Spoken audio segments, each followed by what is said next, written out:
நம்ம என்ன நினைக்கிறோம், நான் திருச்செந்தூர் போயிட்டு வந்துட்டேன், இன்னைக்கு காலையில எனக்கு மறுநாளே எனக்கு வந்து சாமி எல்லாத்தையும் மாத்தணும்னு நினைக்கிறேன். அப்படி மாத்தவே முடியாது. எப்போ முருகன்கிட்ட போறீங்களோ அப்பவே முருகன் நமக்கு போராடுற குணத்தை தான் கொடுப்பார். எப்போ போராடுற குணம் வரும், நமக்கு எதிராக சில விஷயங்கள் நடந்தாதான் போராட்டம் வரும். ஆனா உடனே நம்ம என்ன பண்ணுவோம், வாழ்க்கையே போராட்டமா இருக்கான்னு நினைப்போம். அப்படி கிடையாது.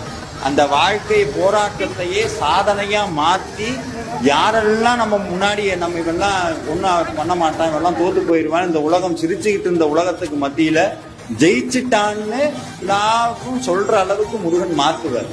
போராடுற குணமும் போராடுறதுக்கு உண்டான தைரியமும் ஒவ்வொரு தடவையும் விழுகும் போது சாமி உள்ளுக்குள்ள சொல்றாரு, உள்ளுக்குள்ள நான் இருக்கிறேன் அப்படின்னு.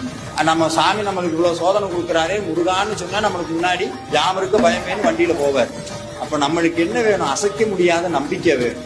அந்த நம்பிக்கை இருந்துருச்சுன்னா எப்பேற்பட்ட சவால்களும் எப்பேற்பட்ட சோதனைகளும் மழை மாறி வருதுன்னா பனி போல போயிடும். இது முருக பக்தர்களுக்கு உண்டான